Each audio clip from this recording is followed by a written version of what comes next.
Pabilindas pagpaninog as we read our sermon text this morning mga igsoon, atong paminawon ang basa sa pulong sa Ginoo, Matthew chapter 10 verses 16 to 42 ta karon mga igsoon. So this is the last portion sa Matthew chapter 10 sa atong study sa book of Matthew. Lord willing, next Lord's Day na nata sa chapter 11, di ba? So atong basahon ang verses 16 paingon sa 42 mga igsoon. This is God's word for us today, brothers and sisters. So let us read together.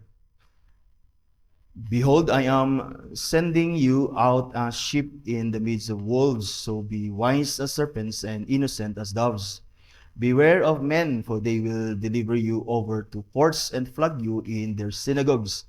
And you will be dragged before governors and kings for my sake, to bear witness before them and the Gentiles.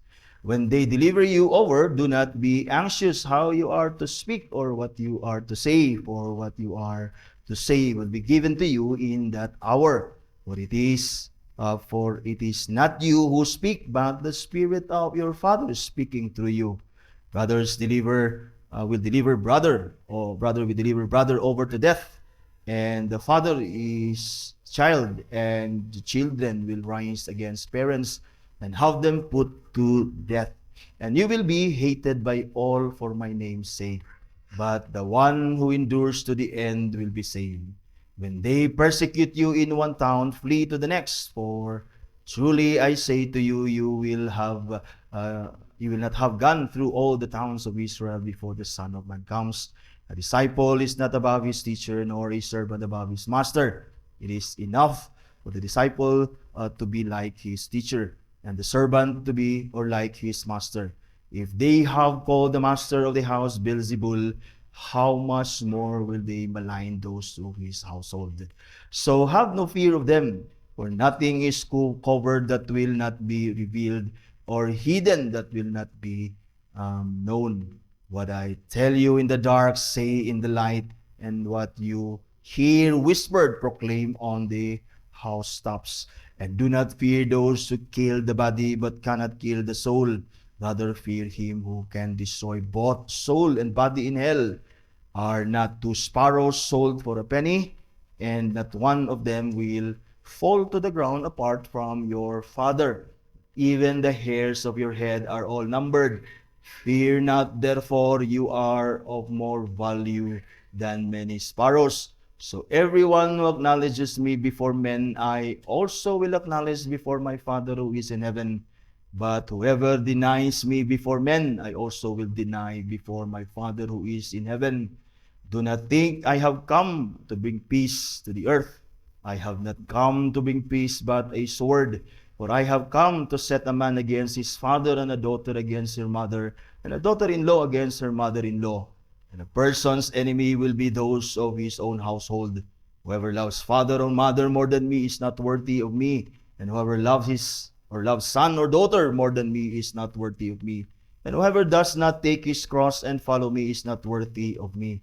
Whoever finds his life will lose it, and whoever loses his life for my sake will find it. Whoever receives you receives me, and whoever receives me receives him who sent me. The one who receives a prophet because he is a prophet will receive a prophet's reward, and the one who receives a righteous person because he is a righteous person will receive a righteous person's reward. And whoever gives one of these little ones even a cup of cold water because he is my disciple, truly I say to you, he will by no means lose his reward. So the reading of the Word of God, may He add this blessing to His Word. Let's pray. Father, grateful again kami nga makabasa o labaw sa tanan makadungog sa pagwali sa imong pulong pagtudlo nini kanamo. Nagaampo kami ng imong balaan nga Espiritu Ginoo nga among magtutudlo, our ultimate teacher and our guide sa tanan kamaturan nga magagiya kanamo karon ug maghatag og understanding kanamo karon. Nagaampo kami Lord nga imong pulong ang pagwali niini imo kining panalanginan. Pray that the preaching of the word your word may be preached by the power of the Spirit with full conviction ngadto sa imong katawan. Nagampo sa bako Lord kami nga tagaisab kami kusog og interest nga maminaw sa imong pulong ang among mind nga ma-follow namo ni, so that your word will come to our minds with understanding and be planted in our hearts, that we may be caused to obey them. And so we pray that you bless us, speak to us to thy word, bless us And let thy name be glorified, and let our hearts be filled with gratitude for your blessing diya sa iyong mga pulong. The Lord indeed has spoken to us. Speak, Lord, and fulfill thy purpose in us. Fulfill that the word not return to you void and empty, but mag-accomplish sa iyang katuyuan. Diin di padala ni mong pulong ka namo karon nga buntag nga imo kami gitagaan sa kay gayunan nga makadumog niini. Your name be glorified, and that we may benefit from it as thy people. All these things, Father, we pray in the name of our Lord Jesus Christ. Amen. Manglingkod tayo sa presensya sa Ginoo. As we listen, mga igsoon, sa pagwali niini.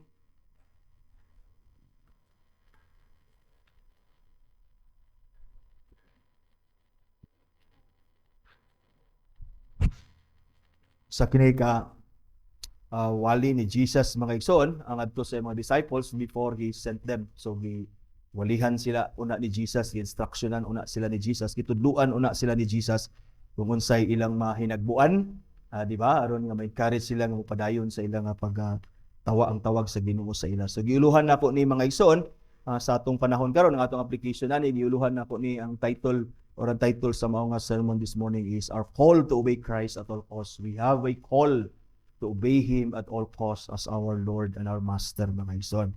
And we know nga ang pag-obey sa Ginoo, ang pag-follow sa Ginoo is not easy, mga igsoon, because there is that gitawag nga antithesis.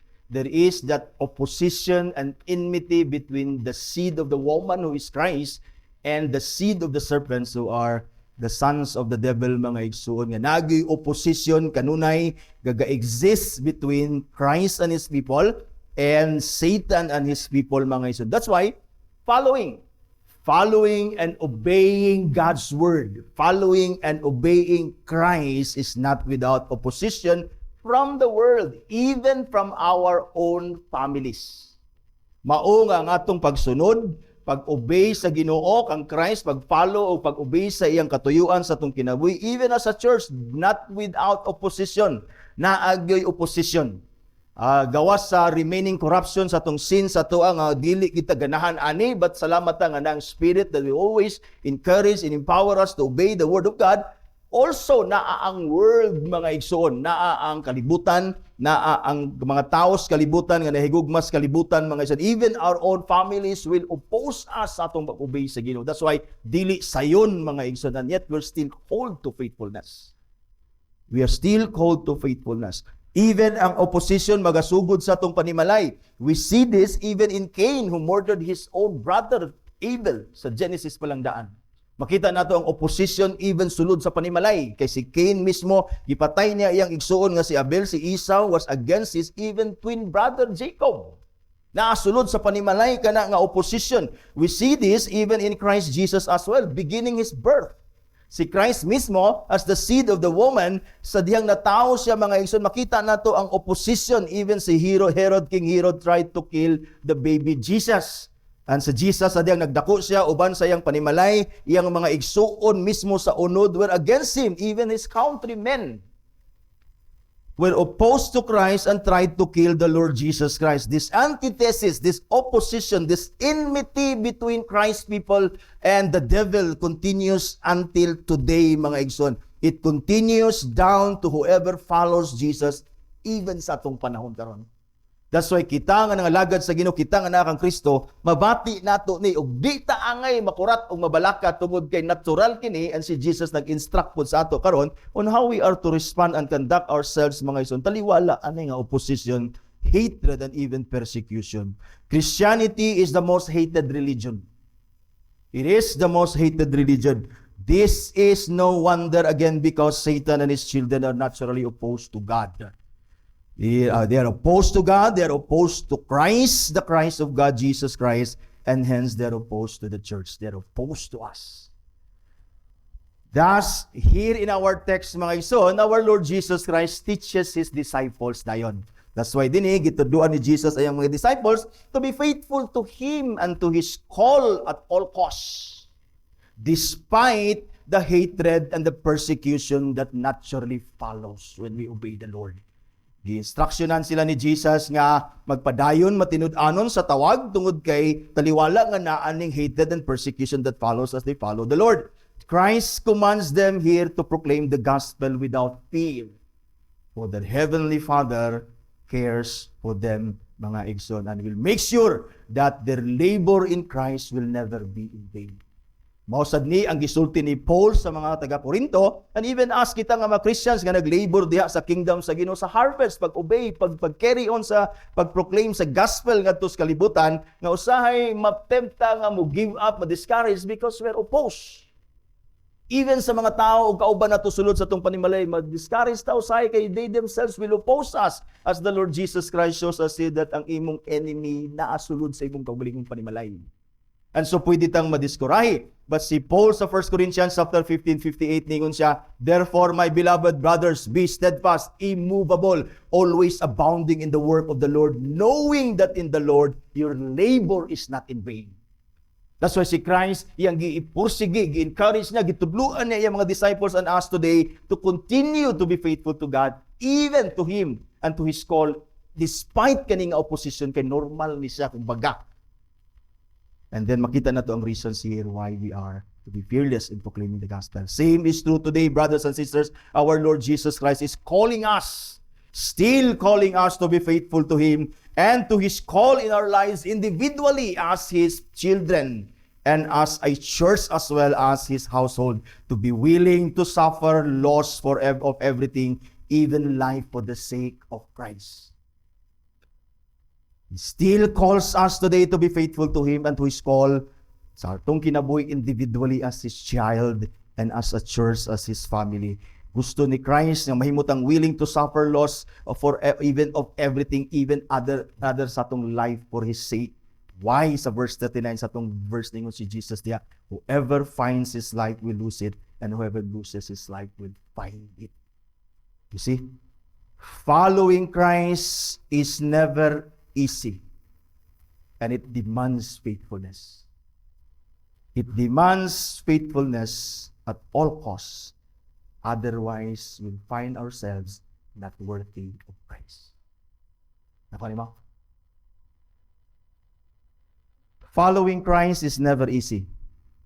Bakak nang gisulti sa uban nga kung musunod ka kang Kristo, you will have all the blessings of life and you will walk on the streets of gold and lay on the bed of roses. That's a lie. We will be persecuted. We will be hated.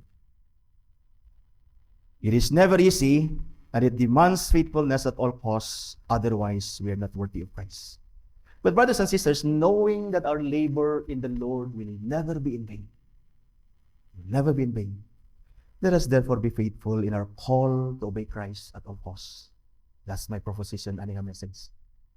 Knowing that our labor in the Lord is never in vain, let us therefore be faithful in our call to obey Christ at all costs, even if it costs us our lives. Das dinhi, mga igsoon, si Jesus, gusto niya nga makaplagan ta niya faithful sa ulahi ng mga adlaw, or faithful even sa iyang second coming. That's why si Jesus dinhi, nagtudlo siya sa atua and even to the disciples to endure persecution to the end. That's first. Second, gitudluan dayon ta niya, aron iya tang makaplagan faithful to the end sa iyang pagbalik, to be fearless in the proclamation of the gospel. That's our work. That's our work. And thirdly, so that we may be found faithful in the end at the coming of our Lord Jesus Christ, He teaches us here and even His disciples to expect division. To expect division even from our closest relations. Aron ta makaplagan sa unahan ato ning i-follow ang teaching ni Christ din, so that we may be found faithful to the end, brothers and sisters. First, the Lord teaches His disciples and is teaching us today to endure persecution to the end. That is, as I have said, it is given. Even as Paul, mga igsoon, giingnan niya si Timothy, nga iyang gi-challenge nga magmatinud-anon sa tawag sa Dios sa iyang kinabuhi to pastor God's people in Ephesus. Ningon si Paul sa 2 Timothy chapter 3 verse 12, "Indeed, all who desire to live a godly life in Christ Jesus will be persecuted." And those Christians who are followers of the Lord Jesus Christ, nga di sila gusto i-persecute, dili sila gusto nga musuffer sa persecution, what they do is compromise, which is denying Christ. Which is Christ naingon sa dinidili maayo, because if you deny Him, He will deny you. in the presence of his Father. And so given ni mga ison, in fact si Paul again iyang giignan, kung magtinguha ka sa pagkinabuhing balaan, godly diyak ang Kristo, which we ought to live godly lives in Christ, you will certainly be persecuted. Now, here in our text, si Christ warns his disciples of this. Giwarningan gyapon ni Jesus yang mga disciples dinhi. That is, he even foretells what will happen to them in the future. In fact, most of the warning ni Christ dinhi sa persecution is na-experience nila after the resurrection. That's why ma-experience yapon nato even sa atong panahon karon. So first, nag-warn si Jesus ay nagtudlo si Jesus og nag-warn sa mga disciples that they will be persecuted because Jesus himself is sending them out as sheep in the midst of wolves.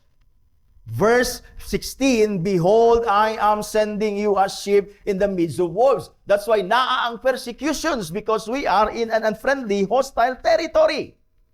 Christ is sending us not as warriors, not as beasts, but is sending us as sheep. Sheep are defenseless, and on the other hand, wolves are fierce. In fact, sheep are praise of the wolves. Wolves praise for sheep. Ang sheep, ilan ang victim always. Ilan ang pagkaon always. And so we will be persecuted because Christ is sending us as sheep in the midst of the wolves. Wolves in the scripture is used to describe false prophets, false teachers who persecute and seek to destroy the church. In fact, kini sila nga enemies of the church and enemies of Christ, they would come to join churches in sheep's clothing to deceive the church and so to destroy the church. And so even in our midst, kaning enemies ni Christ that are wolves mga ison, they would come to the church so that they would be able to destroy the church. In other words, we will be persecuted because we are in a world that hates God. And when you identify yourself as God's people, and when you confess Christ and live your life for Christ, and you do the call that preach the gospel to all and to be the light of the world will go against you. In fact, mo yung tapermi din nga, kung walay persecution sa kalibutan, perhaps you compromise. Or perhaps, you're not of Christ. That's why atong ikalipay ang persecution. It is because it somehow identifies us as one with the people of Christ. Now, sa ito ang ay buhaton ni ini mga ison, the world hate us. What do we do? Of course, si Jesus, sa iyang Sermon on the Mount nga itong gistadian sa chapter 5, 6, and 7, he teaches his disciples. He taught us. He taught us not to resist an evil person. Itudluan punta ni Christ mga isod, not to repay evil with evil, but to repay evil with good. And then gitudluan punta niya to love our enemies and to pray for those who persecute us. In other words, ang atong response sa ila is never violence. That's why si Jesus din gitudluan dayon niya on how we are to respond aning persecution, aning atong pagkinabuhi in the midst of wars, in the midst of the world that hates God and that hates us. Ingon si Jesus, so be wise as serpents and be innocent as doves. Muna iyang gitudlo on how we are to respond. Serpents are wise in a sense that they normally escape when they are in danger. Kanang halas, snakes do not normally attack immediately, or they only engage to defend themselves when they are threatened. Mo nang kinaiya sa halas. Mo nang kasagara makita tag halas, pag makita na siya tao, di na siya mo attack, mo suksok na siya, asa siya mo suksok. Kitay mo lakag sa halas nga atong patyon. But ang halas, ingon si Jesus, be wise as a serpent. They will only engage to defend themselves, but most of the time they would escape. That's when ingon si Jesus sa verse 23, when they persecute you in one town, flee to the next. In other words, do not argue. Do not defend yourself. Do not fight back. Do not repay evil with evil. Ayaw nagkabisi sa sigig argue sa ila who's right. Go to the next. Be wise as a serpent. Do not engage. Do not defend yourself. Di ba? Hide yourself. Flee to the next. So that you can continue to do the works of God. Not being hindered by the wolves, di ba? Nga usahay ilatang disturbuhon para ma-discourage sa di na tabupits. You see? Be wise as a serpent. And on the other hand, Jesus tells them to be innocent as doves. At the same time, we know that doves are the last birds to fly away kung na humans. Nagani ilanggam, bisag sa klase nga langgam, gamay nga presence sa tao, inigduli mo lupad na. The last birds that will fly away when there are humans are doves. Pigeons. Di ba makita nimo di ba sa mga park, daghan kay na sila. Di na sila halos manglupad og nay tao. You see? Doves are the last birds to fly away when there are humans. They are symbols of peace. Innocent as doves is in a sense that we do not respond violently when persecuted and hated, but peacefully and lovingly and graciously. Not repaying evil for evil, but evil for good. As I have said, naingon si Jesus sa Matthew chapter 5 verse 44 sa iyang Sermon on the Mount, but I say to you, love your enemies and pray for those who persecute you. Never engage in argument and pakig-away, balos. Don't waste your time there. Be wise as a serpent and be gentle as a dove and innocent as a dove. You see, we must respond, matod pa ni Jesus, sa mga persecutions, BIBI sa tuwa peacefully. Peacefully. Don't waste your time. If they don't receive the gospel, go to the next. Go to the next. Then Jesus continues to warn them his future persecution that they will face. Verse 17 to 18, beware of men, so and so. And then in verse 19, gincarry sila ni Jesus that even when they are, di ba, taralon sila, di ba, dili sila ma-worry and anxious kung sa ilang isulti because the Heavenly Father will speak through them, pinagi sa Spirit that is in them. And then Jesus continues to warn them of the intense persecution, which we will see later on. Verse 21, brother will deliver brother over to death, and the father his child, and children will rise against parents and have them put to death. Intense ang atong persecution nga atong dapat expect. Then verse 22, Jesus tells us the main reason sa atong persecution. We will be persecuted first and foremost because we are in a hostile territory. Unfriendly. The world is against God. Therefore, if you identify as God's people, you will be hated, mga isan. And this is the first and the main reason sa atong persecution nasa verse 22 ningon si Jesus, and you will be hated by all for my name's sake. I hope this is the reason why you are suffering persecution. I hope it is for the sake of Christ. Muna ningon si Peter, kung prisuhon man ta, kay naghimot ag dautan, murag mirisi, imo na sala. Pero kung prisuhon man ka, kastiguhon man ka, musafir man ka because of Christ, then rejoice that you have participated in suffering for Christ's sake. Second, we will be persecuted for the name of Christ and for the sake of Christ. This is because we bear His name. We call ourselves Christians. We bear His name, we are united to Christ, we live our lives godly in Christ, and the world hates it. The world loves sin and are living in darkness, and they hate being exposed. We in Christ are the light of the world. That's why when we join gatherings together with the unbelievers and we still are committed to live righteous, holy life, do what is right in the eyes of God, so in the midst of those people, they will hate us. They will mock us. And tendencies ato is, we fight back, we argue, or we compromise. Dili dapat. Dili dapat. They will hate us because they hate God. They will hate us because of Christ. And so when they hate you because of Christ, don't take it personally. Don't take it personally. They hated you because of Christ.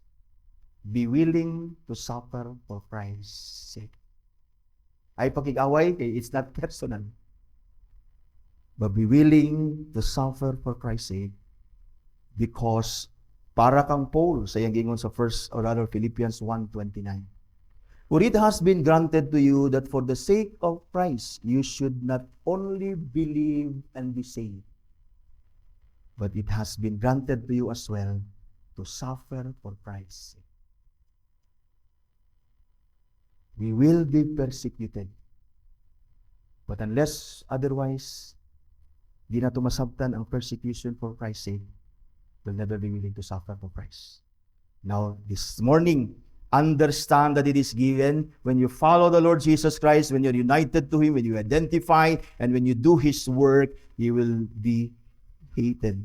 But take it as a privilege to suffer for Christ's sake. Kaya sako nang gikaingon, you will show the world and you show to yourself that you're one with Christ. You're one with the Lord Jesus Christ. John chapter 15 verse 18 to 19 na si Jesus, if the world hates you, din si Jesus, know that it has hated me before it hated you. In fact, the reason why they hate you is because they hated you. Ningon din si Jesus, if you were of the world would love you as its own. But because you are not of the world, but I chose you out of the world, therefore the world hates you. That is given, brothers and sisters. The world hates Christ, they will hate us. That's why when you are hated and persecuted by the world for Christ's sake, it's normal, it's a privilege that you would and that you should rejoice that you're identified with Christ. Una, ningon si Jesus din sa atong text, verse 24 and 25, ningon siya, a disciple is not above his teacher, and your servants above his master. It is enough for the disciples to be like his teacher. If his teacher is persecuted and hated, then it is enough for you to be persecuted and hated. That's your privilege. At least you identified with your master, the Lord Jesus Christ.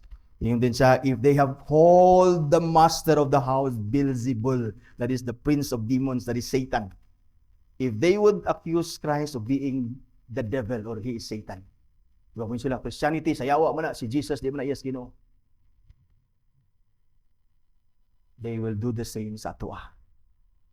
Pila din sa atua when ako in experience when I come to the Reformation, and I study the Word of God and preach faithfully the Word of God, I was accused of being of the devil.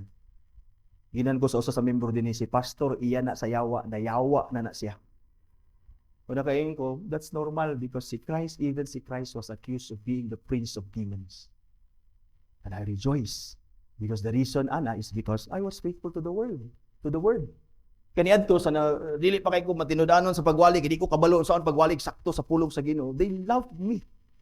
And sa time nga I preach the Word, sakit-sakit na kay tinuod naman kay sakit magining tinuod. They hated me and they accused me of being the devil. And so si Christ din when we are persecuted, when we are accused of being of the devil, that's normal, brothers and sisters, and we must rejoice because we are identified with Christ. We must endure persecution. Dili ta mohunong, dili ta ma-discourage sa ilang pagpandaot sa tuwa mga igsoon. What we do is we continue to persevere and not to repay evil with evil, but to be peaceful and gracious with those who accuse us and persecute us. Let's pray for them. We do not expect the world to love us, our unbelieving families even, and our unbelieving friends. I expect that they would like you, that they would like your faith in the Lord Jesus Christ. But we must endure their hatred, the persecution for Christ's sake and for the gospel's sake. That's why ningon si Jesus din sa 22b, tanawan 22b. But the one who endures to the end will be saved. You see? We will be persecuted and hated because of Christ. First, rather, because we are in a hostile territory, the world hates God. And because of Christ, they will hate us. We are not to fight back, not to give up, but simply, Christ is teaching us simply to endure to the end. That is His instruction. Be wise as a serpent, be gentle as a dove, and innocent as a dove. Simply endure persecution. Ayaw waste sa imong time na makig-away ka. Move on sa pagpanglagad sa Ginoo. Now, this does not mean, brothers and sisters, that our salvation nagdepend sa atong pagpaningkamot o pagpersevere until the end. No, that is not what Christ is saying here. Our salvation is in Christ. Our salvation is in Christ. In fact, the reason why we will persevere persecution and to the end is because we are of Christ. Christ is saying here that our enduring persecution for His sake unto the end is never in vain. That is what He's saying here. If you endure to the end, you must endure to the end, in other words, because you will enter glory. You will be saved anyway. Suffer persecution, endure persecution, because you will be saved aning ang persecution, and you will be saved from your sin anyway. In other words, seek Christ's sake. If you don't suffer, if you don't endure, you will suffer forever. Isayaw pagkigaway, just simply endure, because your endurance will end in your ultimate enjoyment of your salvation in glory. On the other hand, ako balikon, ayaw pakig-away, or rather, pakig-away, and then, ka-discourage, ayaw padayon, compromise, kaya ron dili kanila i-persecute. You will suffer for the rest of your life. If you deny Christ, He will deny you. Christ is encouraging us here that there is relief in the end from all these hatreds and persecution we suffer for His name's sake. But for now, we are to endure, never despair, but focus on the works He calls us to do. Ay, kayo focus anong persecution of hatred, natural na. But Christ wants us nga dita ma-despair. He promises us salvation when we endure. And that we must endure because there is salvation at the end sa atong sufferings. There is relief ani nga mga persecutions, mga igsoon. That's why ningon si Jesus dayon din gusto niya nga mo focus ta sa work. Ningon din siya sa verse 23, when they persecute you in one town, flee to the next. For I truly say to you, you will not have gone through all the towns of Israel before the Son of Man comes. Christ is saying, there is so much work to be done than argue with those people who don't receive the gospel. Don't waste your time there. Flee to the next because there is more to harvest.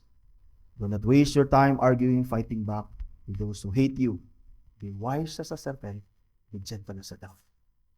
Flee to the next. In other words, continue to proclaim the gospel as you go, verse 7. That's your work. And this leads us to our second point this morning. To be fearless in the proclamation of the gospel. Endure persecution. At the end, there is salvation. Continue to fearlessly proclaim the gospel.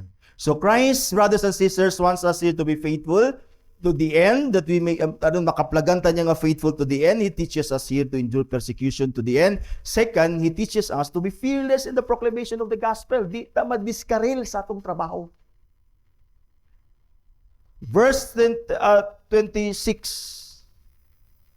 to 33. 26, ningon si Jesus, so have no fear of them. Have no fear of them. Them are those who persecute you. Them are those who hate you. Those people who even try to kill you sa imong pagpangalagad sa Ginoo, di ba? Brothers will deliver brothers, di ba? Fathers, children to be killed to death. Yun si Jesus, have no fear of them. Then dinidayon, Jesus gave reasons why we must not fear. Pag yun ni Jesus, do not fear, there is always reason why we must not fear. He's not just saying, ignore them, balang mamatay ka, just don't fear. Verse 26b, pag yun niya, 26, so have no fear of them. Ningon din si Jesus, for nothing is covered that will not be revealed, or hidden that will not be known. In other words, we must not be fearless in the proclamation of the gospel, for all things will be made known. Even our enemies will be exposed. Christ may be referring here to the enemies of the gospel, that them, diya sa verse 26a, that is, though their rage and their malice is hidden, yet they will be exposed. We will know them. God will expose them, we will know them, so that we will avoid them. So that makabantay ta sa ilang buhat, that they would somehow siguro i-persecute nila, somehow ilatang ipaulit para mo respondan negatively, so that we will know them, ma-evade na to sila, that we may be able to continue to preach the gospel. Possibly mo na point ni Christ, nothing is covered that will not be revealed, or hidden that will not be made known. Ultimately, on last day, on judgment day, we will know who's who and who's not of Christ. God will expose. He will expose among us even those who are not of Christ. So di ta ngay mahadlok mga igsoon kay bisag di ta kabaluan ni sa likuron ta nila, di ta kabantay, ang Ginoo kabalo siya. Kabalo siya. You'll come to know them and so obey them so that you can focus on your call to proclaim the gospel. Verse 27, yung din si Jesus, muli ang point niya, ay kahadlokan na nila, they will be exposed. Yung din siya sa verse 27, focus on the gospel. I tell you what I tell you in the dark, say it in the light. What you hear whispered, proclaim on the mountain or the housetops. Christ is saying, do not fear them, they will be exposed. Just endure their persecution and be fearless in the proclamation of the gospel. Tell the gospel to the mountaintops, to the housetops, to the world. Continue, in other words, the proclamation of the gospel. Another reason we must be fearless in the proclamation of the gospel is in verse 28. Again, gibalik ni Jesus, and do not fear, verse 28, tanawa. And do not fear those who kill the body but cannot kill the soul. Rather fear him who can destroy both body and soul in hell, that is God. We must, second, be fearless in the proclamation of the gospel, for those who persecute us can only kill our bodies. Even only if God permits. We can even only kill our bodies if God permits. They cannot kill the soul. That is, they cannot destroy our souls, which are kept in Christ, united to Him. Muna nga, we rather fear God who can destroy both soul and body. That's why when the apostles and the disciples were forbidden to speak of the name of Christ, so they would be, pwedeng pamatyon sila, prisuhon, that they will be crucified like their Lord Jesus Christ. They choose death rather than silence. Please, kabalo sila. And many of God's people in the past, sa history sa church, they choose death over silence because they knew that only their bodies will be killed. They cannot kill the soul. And they knew that even if they die in Christ, they would be raised from the dead anyway on Judgment Day. That's why many of our forefathers and church fathers, gidawat nila ang kamatayon even to be burned at stake, to be beheaded even Paul, and many of the church fathers in church history, because kabalo sila, that the persecutors and the people who hated them can only kill the body but cannot kill the soul. Munang, yung si Jesus, so may kadlok kanimo, adi man kanila tinuod mapatay. Lawas na ilang mapatay. And at the same time, I will raise you from the dead when I come. We rather fear God than man, because God can destroy man, sinners, soul, and body in hell. That's why napoy resurrection ang wicked, because body and soul will be destroyed. Destroy here does not mean annihilation. They will be punished in hell for what? Eternity. Another reason. So first nga reason is they will be exposed. Ay kabalaka, God knows His enemies. He will know them. And second, they cannot kill the body. They cannot kill the soul. They only can kill the body. Again, only if God permits. In other words, dili kita halos, dili kita mga matay halos. Panan. But even if God allows, they can only kill the body. Third is we must be fearless. Another reason we must be fearless in the proclamation of the gospel is that, again, our Heavenly Father cares for us. We know nothing happens apart from the will of the Father who decrees all things whatsoever comes to pass. In fact, He makes all things work together for our good. He cares for us. That's why si Jesus din he uses argument from lesser to the greater. Ningon siya sa verse 26 o 29, paingon sa 31 mga igsoon, ningon si Jesus, are not two sparrows sold for a penny? He argues from lesser to the greater. If God cares for the lesser creatures, sparrow, they are sold two for a penny. Usahay, patabanan pag isa aron matulo. Inana sila kabarato. And Christ is saying, how much the Father cares for you. Especially you who are in me, that is in Christ. Ingon siya, not one of them will fall to the ground apart from your Father. But, verse 30, but even the hairs of your head are numbered. Tanawa si Jesus, tingon siya, even the hairs of your head are numbered by the Father.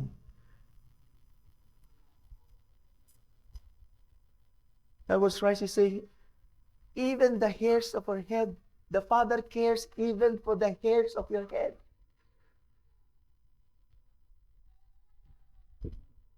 Nganong ang Father, why is our Heavenly Father cares even the hairs of our head? Why? It is because, the answer mga igsoon is because every part of our being belongs to Christ. You see, think of your hair. Usay ang uban gakaupaw, gamay na lang nabilin, pero sa kanang gamay nga nabilin sa imong buhok, still God cares. Anang even the smallest part sa imong body, because body and soul, your whole being, and every part sa imong body, imong pilok tanan, imong buhok, the Father cares for you because every part of you belongs to Christ. So si Christ dingon siya, verse 31, fear not. Again, gibalik niya, fear not. You have no reason to fear because your enemies will be exposed. God knows your enemies. And you have no reason to fear because they can only kill the body, not the soul. And you have no reason to fear because your Heavenly Father cares for you. Verse 31, yun siya, fear not therefore. Yun siya, you are more value. You are of more value than any sparrows. The Father cares for us because He values us. He values us because we are His Son. We belong to Christ. That's why the Father is pleased with us, as He was pleased with Christ, and as He loved the Lord with an everlasting love, with a divine love, mga ison. The Father loves us as well as He loves the Lord. That's why the Father cares even the part sa imong hair nga imong buhok, because we belong to Christ. And notice the verse 32. Notice the verse 32. Just as Jesus teaches us to endure persecution because at the end it is our salvation, atong first point. And second, to be fearless in the proclamation of the gospel. Here, we must be fearless in the proclamation of the gospel because at the end of it, ningon si Jesus sa verse 32, I also will acknowledge before my Father. I also will acknowledge you, in other words, before my Father who is in heaven. When we are fearless in the proclamation of the gospel, the Lord will acknowledge us at the end of the day. Why? Because our fearless proclamation of the gospel shows and proves our acknowledgement of who Christ is. Ang atong pagdeklara ba sa proclamation nato sa gospel, nagpadayag lang na that we believe the gospel. That the gospel is Christ is the Son of God. He came here to save sinners. And therefore, when we preach the gospel fearlessly, despite persecution and hatred, it is us saying that we believe the gospel and that we acknowledge that the gospel is that Christ is His Son and that He came to save sinners. And therefore, when we persevere, hardship, and fearlessly proclaim the gospel, the Lord at the end of the day in His coming, He will acknowledge us before the Father. On the other hand, because you are fearful sa persecution and hatred, even death, you don't proclaim the gospel, you are like denying the Lord Jesus Christ. Mananingon si Jesus sa verse 33 dayon, but whoever denies me before men, I will also deny before my Father who is in heaven. That's why here is teaching us, endure persecution. Fearlessly proclaim the gospel even if you die. Because I will acknowledge you at the end of the day as you fearlessly proclaim the gospel. Therefore, brothers, let us acknowledge Christ before the world by our fearless proclamation of the gospel. Finally, mga igsoon, as our last point, so that we may be found faithful in the end, the Lord teaches us here. First, unsa to, He teaches us to endure persecution until the end, to be fearless in the proclamation of the gospel. And thirdly, to expect division even from our closest relations. Ato nang i-expectar. Yun sa verse 34, do not think that I have come to bring peace on earth. I have not come to bring peace but a sword. Sword here means division. Makita nimo sa lain nga gospel writer sa Luke. Kani nga statement we have here sa gitawag nila nga mesial. Mesial is a paradoxical saying, one that sounds unbelievable because it is contrary to prevailing notions and opinions. Ang statement ni Christ yun siya, do not think, meaning, ang common opinion, prevailing opinion that Christ came for peace. He said, do not think that I have come for peace. Ito yun ni Christ nga statement para masyak ta. Or para makaandam ta that there is indeed division, even if it came for peace. Basta makapangutan na, did Christ not come to bring peace sa world? The answer is yes. Yes, Christ is the Prince of Peace who brings peace to His people, but that peace, brothers and sisters, means division and separation from those who do not believe in Christ, even from our closest relationships.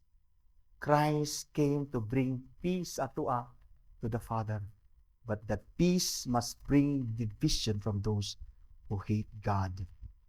And take note, ay kabalakaan na nga division because first, notice, na kini nga division is caused by Christ Himself. Christ Himself will cause this division. Verse 34, do not think that I have come. I have come. And then yun siya, I have not come. Meaning, si Jesus mismo, He will separate His from those who are not His. Just as He will separate the sheep from the goats in His second coming. Just as He will separate the tares from the wheat. Just as He will separate the unbelievers from the believers at the end of the day. Christ, even now, is separating those who are not His from His. Ay kaguulan ng separation, division. Trabaho na ni Christ. Trabaho na ni Christ. Second, this division is intense and personal, mga ikson. Ingon Jesus, verse 35, I have come rather to set a man against his father.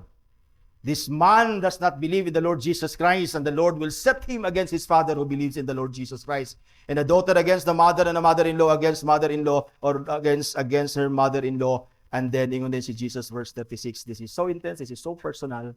But ingon si Jesus, I am causing this division. Ayaw kasyak. A person's enemies will be those of his own household.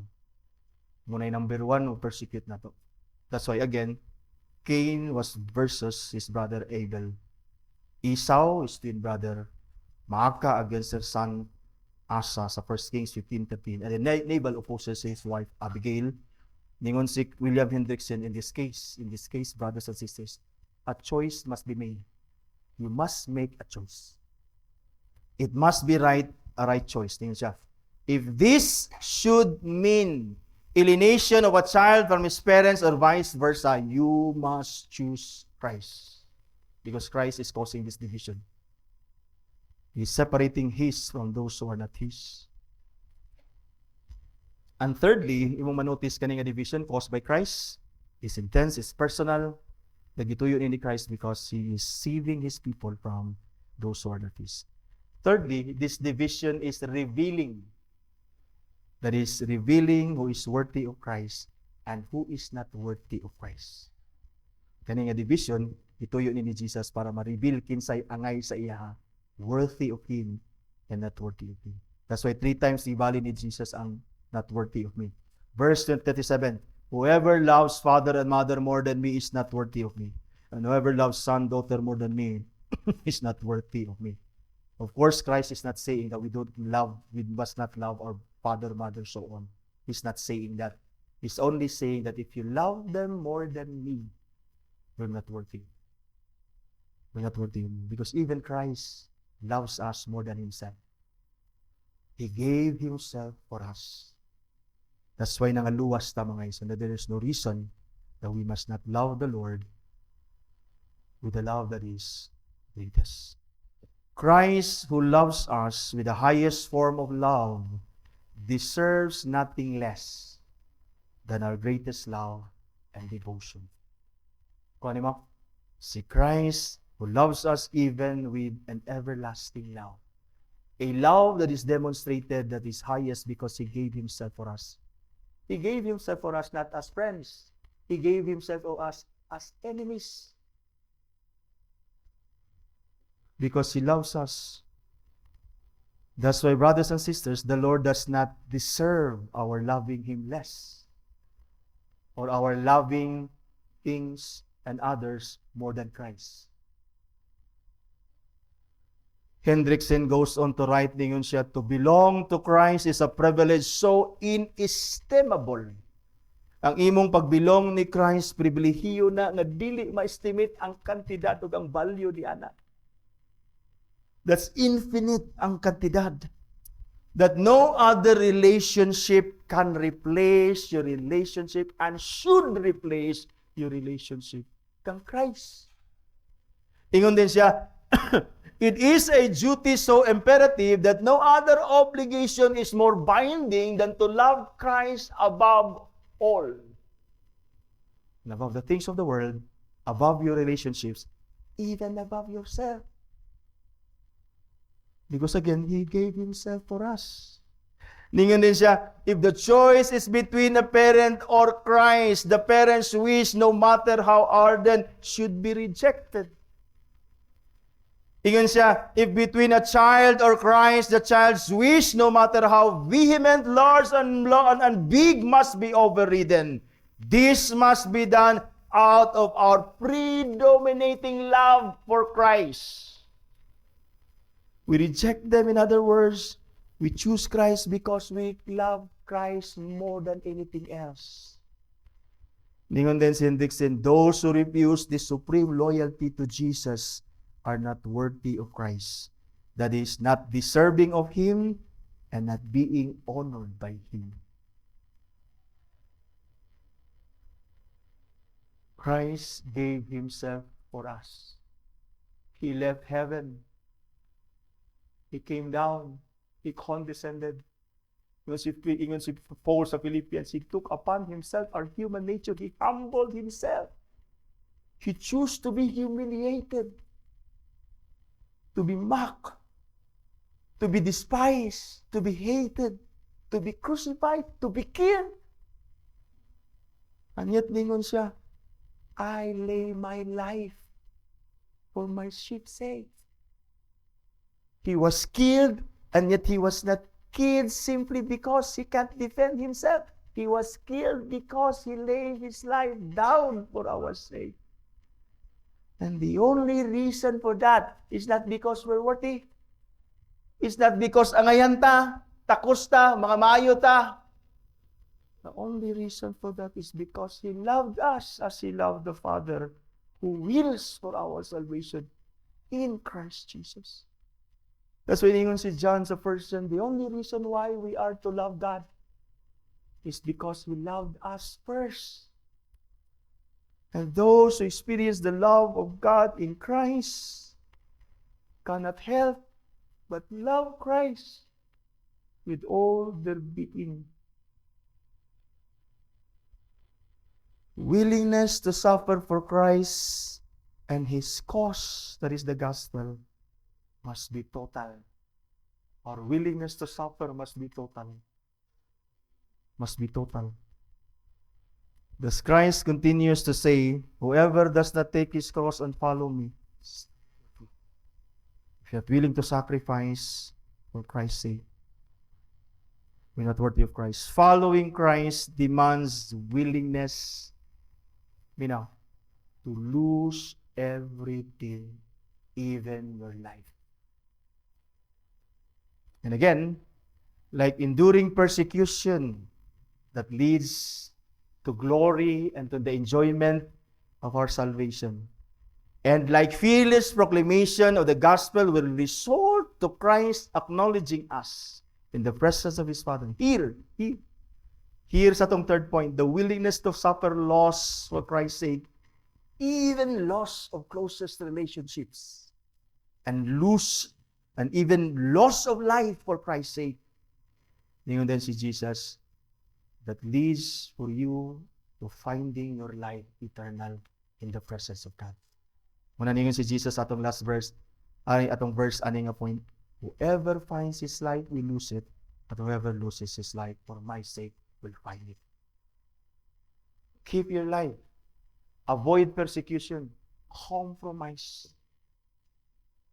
Keep your life. Save it. You will lose it at the end of the day. Lose it for Christ's sake. Endure persecution. Proclaim fearlessly the gospel. Do what Christ calls you to do. Share the gospel, even if maulawan ka, even if they will persecute you, continue to share the gospel. That the harvest of the souls of those who belong to Christ must be done. Makitaan sila sa simbahan. Makapadayon sila og alagad sa Ginoo that they themselves will enjoy the salvation that the Lord has for His people, brothers and sisters. Following Christ is never easy. As our conclusion, following Christ is never ever easy, and it demands faithfulness at all costs. Otherwise, we're not worthy of Christ. But knowing that our labor in the Lord is not in vain, brothers and sisters, let us therefore be faithful in our call to obey Christ at all costs. And to be found faithful in the end and to the end, let us endure persecution to the end. Let us be fearless in the proclamation of the gospel, and let us be willing to suffer division even from our closest relations. At the end, those who are faithful or faithfully following and obeying the Lord Jesus Christ will enjoy salvation at the end of the day, an eternal life with God for all eternity. And they will also be acknowledged by Christ Himself in the very presence of God the Father. Brothers and sisters are called to obey Christ at all costs. Will not only be for our benefit, but for others as well. As we endure persecution and continue to fearlessly proclaim the gospel, dili lang kita ang mabulahan as well. Even those closest relationships that persecutes us, as we continue to love and pray for them and share the gospel to them, and bear the light of the gospel as the light of the world, they will, by God's grace, enjoy salvation as well. That's why ningon si Jesus atong last nga verses 40-42, kung basahon, whoever receives you receives me, and whoever receives me receives the one who sent me. That's why we must persevere, because those who receive will receive Christ and will receive the Father and will enjoy salvation together with us. Ningon din siya, the one who receives a prophet because he's a prophet receives a prophet's reward, and so on. Ningon din siya, whoever gives one of these little ones, verse 40, even the cup of cold water because he is a disciple of mine. Ningon si Jesus, truly I say to you, he will by no means lose his reward. In other words, us who labor in the kingdom will receive reward, and them, because of our endurance of persecution, because of our fearless proclamation of the gospel, they will one day receive Christ as well. Receive the gospel, receive Christ, and receive the Father, and they as well will never lose the reward. Brothers and sisters, are we to enjoy salvation for our sake alone? Are we not to bother? But even for those people who persecute and hate us? I think the answer is we should not. We should rather love them, pray for them, and continue to preach the gospel, that they themselves will be found in the presence of God for all eternity. We are called to obey. We are called to obey Christ at all costs. And by the grace of God, we'll be able to do so.